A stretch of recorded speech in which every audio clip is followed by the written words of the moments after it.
Students, हम topic cover कर रहे हैं मोनोटोनिक सीक्वेंस। देखिए, मोनोटोनिक सीक्वेंस के बारे में हमने पिछली वीडियोस में आपको क्लियर किया था कि क्या होती है मोनोटोनिक सीक्वेंस। इसकी डेफिनेशन हमने समझाया और क्या फार्मूला होता है। उसमें दो टाइप होती है मोनोटोनिक, इंक्रीजिंग और डिक्रीजिंग, और उनकी थ्योरम्स के बारे में बताया है। देखिए तो मोनोटोनिक इंक्रीजिंग और मोनोटोनिक डिक्रीजिंग।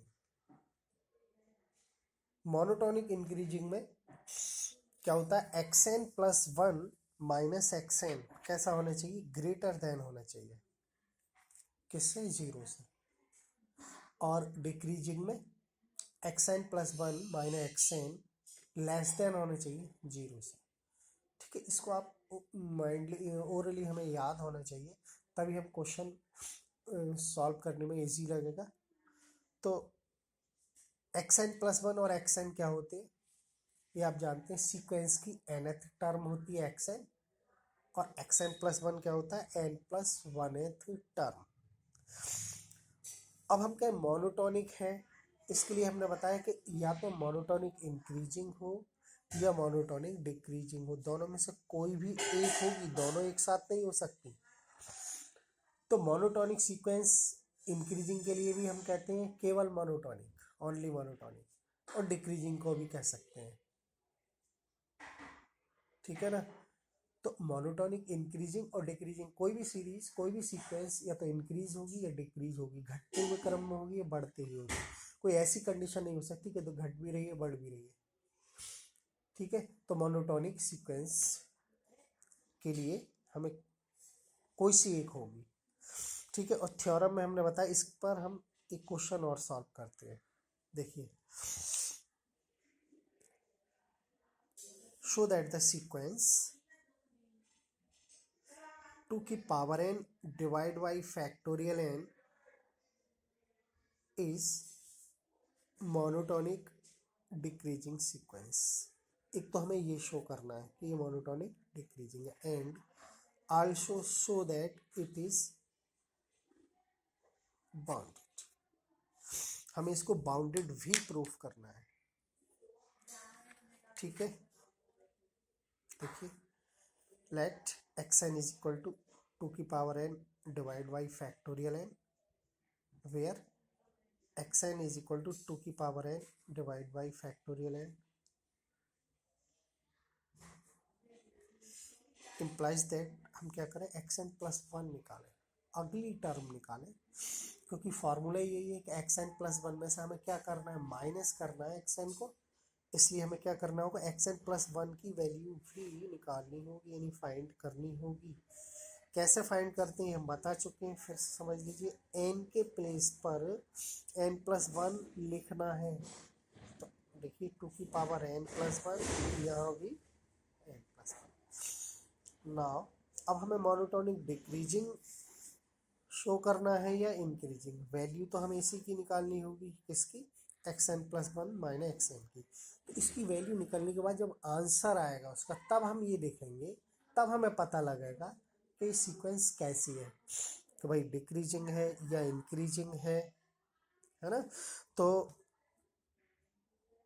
ग्रेटर पे इंक्रीजिंग होती है ना, तो ग्रेटर का दूसरा मतलब ये भी है कि पॉजिटिव वैल्यू आ जाए, तब भी हम कह देंगे कि इंक्रीजिंग है। और लेस देन के लिए, लेस देन जीरो के लिए नेगेटिव वैल्यू आ जाए। देखिए, अब हमने क्या किया, एक्स एन प्लस वन की ये वाली वैल्यू हमने यहाँ लिखी, बीच में ये वाला माइनस यहाँ है और ये यहाँ। अब इसको सॉल्व करना है, मेन हमारा ये है, सॉल्व करें, हल करें, इसको सिंप्लीफाई करें। देखिए कैसे, इसको हम ये लिख सकते हैं 2 इंटू टू की पावर है, नहीं ये वाली फॉर्म बना लें हम, जो कि कॉमन निकल जाए। ठीक है, ये लिख सकते हैं 2 की पावर n, सॉरी 2 और 2 की पावर n। हमने क्या करिए, इसको मल्टीप्लाई कर दी, यानी सॉरी फैक्टर कर दिए। फैक्टर n प्लस वन को क्या लिख सकते हैं, n प्लस वन हमने फैक्टोरियल में से हमने बाहर निकाल लिया, और फैक्टोरियल n रह जाएगा, क्योंकि जो नंबर हम निकालते हैं वो बाहर आता है, एक नंबर उससे कम रह जाता है फैक्टोरियल, यानी वन माइनस हो जाएगा इसमें से। तो तो n प्लस वन में से वन माइनस करेंगे n रह जाएगा। ओके तो फैक्टोरियल वाला रूल आप जानते होंगे। जैसे फैक्टोरियल 4 है, फैक्टोरियल 4 की वैल्यू 4 3 2 1 होती है। 4 into two into one, 4 into two 3 into two into one. लेकिन हम कहें कि इसको 3 में चेंज करिए तो 4 इंटू फैक्टोरियल 3। ठीक ऐसे ही n factorial n plus one को फैक्टोरियल n में चेंज करिए तो n प्लस वन मैंने बाहर लिख लिया और इसमें से कम हो गया। अब हम क्या करें, कॉमन ले लें दोनों में। देखिए कॉमन यहाँ हमने लिखा बाहर, ब्रैकेट में क्या रहा 2/n plus one minus one, यहाँ से 1 रह जाएगा। इसका एलसीएम ले लें।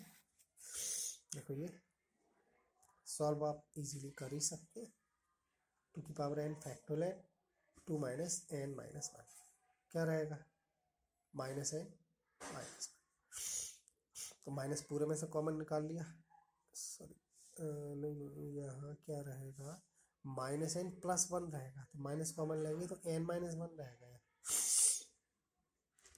चूँकि माइनस कॉमन आ गया, माइनस टू की n minus one less upon factorial n n plus one. अब n की सॉरी ये लेस देन होगा और इक्वल भी हो सकता है 0 से। क्यों? क्योंकि नेगेटिव नंबर लेस देन तो होते ही है 0 से, क्योंकि माइनस है बाहर।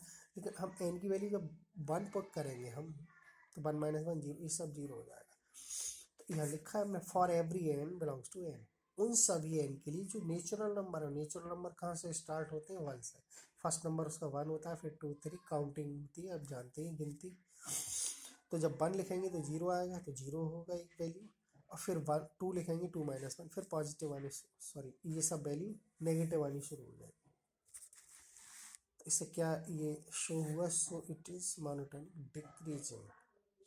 तो नेगेटिव होने से ही हमने लिखा नहीं लेस देन 0। हाँ अब हमें क्या करना है, बाउंडेड प्रूफ करना है। बाउंडेड के दो मेथड, कन्वर्जेंट मेथड, एक बाउंडेड का अपना मेथड, मतलब डेफिनेशन है उसकी। बाउंडेड की डेफिनेशन क्या होती है ये हम बता चुके हैं, फिर रिमाइंड करा रहे हैं कि बाउंडेड सीक्वेंस जब होगी जब उसमें दो ऐसे नंबर एग्जिस्ट करेंगे उस सीक्वेंस में कि एक ग्रेटेस्ट होगा, एक स्मॉलेस्ट होगा, एक सबसे छोटा नंबर होगा, एक सबसे बड़ा नंबर होगा। देखते हैं। तो हम इसको क्या करें, टेबल फॉर्म में बदलें, n की वैल्यू इसमें पुट कर दें 1 2 3 4। तो इसकी सीक्वेंस क्या बन जाएगी, 2 हो जाएगा है, 2 स्क्वायर पर फैक्टोरियल 2 क्यूब, ये सब देख सकते हैं। इट इज इविडेंटली, इससे स्पष्ट है xn 2 है, सॉरी ये फर्स्ट नंबर 2 ये सबसे बड़ा है इसमें, क्योंकि सारे नंबर छोटे होते जा रहे हैं। आप कैलकुलेशन करिए, ये 4 2 यह 2 रहा, ये 8 और ये 6, 8/6 कितना आएगा 1 पॉइंट समथिंग, ये और छोटा। तो इसका मतलब इस सारे नंबर क्या होते जा रहे हैं, लेस होते जा रहे हैं, डिक्रीजिंग सीक्वेंस है सीधे सीधे। तो डिक्रीजिंग सीक्वेंस में सबसे पहला नंबर सबसे बड़ा होता है, ग्रेटेस्ट। तो देखो ये लिखा है xn ग्रेटर है 2 से, ये इक्वल है। xn का मतलब सारे xn for every n belongs to n। तो ये जो लिखते हैं ना, इसका मतलब है x1 x2 x3 x4 सारे 2 से कैसे हैं।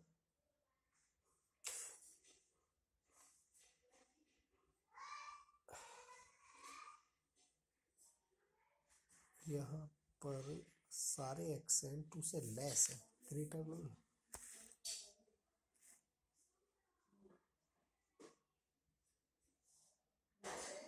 लेस है ना, ये गलत लिख गया है, लेस, लेस और इक्वल दोनों।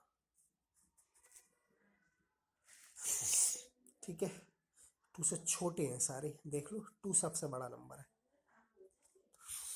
अब हमें लास्ट नंबर निकालने के लिए इसमें क्या करते हैं, लिमिट फाइंड करते हैं xn पर।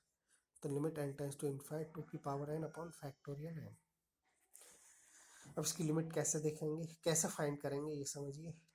2 into two into two dot dot to, 2 की पावर n के लिए हम 2 की पावर n का क्या मतलब है कि 2 की मल्टीप्लाई n बार लिख दिया हमने, n बार, ये n2 है, n जगह लिखे हुए हैं, डॉट डॉट डाल के ये लास्ट हुआ है n। फैक्टोरियल n को हमने क्या किया, खोल दिया इसके, इसका हम जानते हैं ना factorial n n minus one n minus two dot dot कहाँ तक 1 तक। अब 2/n 2/n minus one into करके ऐसे एक एक नंबर इसके नीचे लिख दिया 2/1।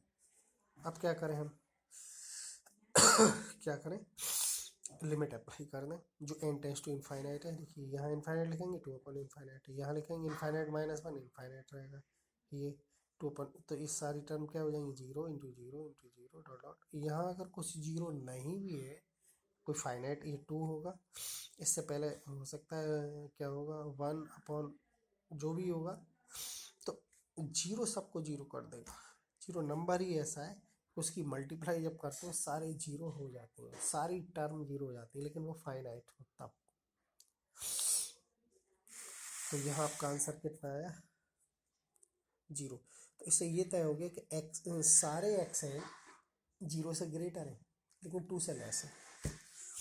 तो यहाँ में ये 2 नंबर ऐसे मिल गए। देखिए एक नंबर हमने यहाँ लिखा xn less than equal to 2। तो इस सीक्वेंस में सारे ऐसे नंबर हैं जो 2 से कैसे हैं छोटे हैं, जो लिखते हैं ना xn less than 2 for every n belongs to n। इसका मतलब क्या है कि x1 x2 x3 x4 xn तक सब 2 से कैसे हैं छोटे हैं। तो ये ग्रेटेस्ट हो गया ना, सबसे बड़ा नंबर हो गया। अब हमने एक नंबर और निकाला, दोनों एग्जिस्ट कर रहे हैं मतलब दोनों की वैल्यू फाइनाइट है, 0 आ गया। तो हमने ये देखा सारे एक्सन 0 से बड़े हैं, मतलब x1 x2 x3 x4 सारे 0 से कैसे हैं ग्रेटर हैं बड़े। तो ये लिखा हेंस बी फाइंड, हमने ये फाइंड कर लिया कि xn लेस देन है 2 से या इक्वल है xn ग्रेटर देन या इक्वल है। ये जरूर लिखते for every n belongs to n, उन सभी n के लिए जो नेचुरल है। तो इसको नेचुरल ही हम लिखेंगे 1 2 3 4 सब के लिए ये बात सेटिस्फाइड है। कोई सा भी आप ले लो, x1 है सीक्वेंस में देखो कौन सा होगा, x1 ये होगा x2 ये होगा x3 x4 x5 x6 आगे आते आते तो सबके लिए ये बात सेटिस्फाइड है। So it is bounded. Okay.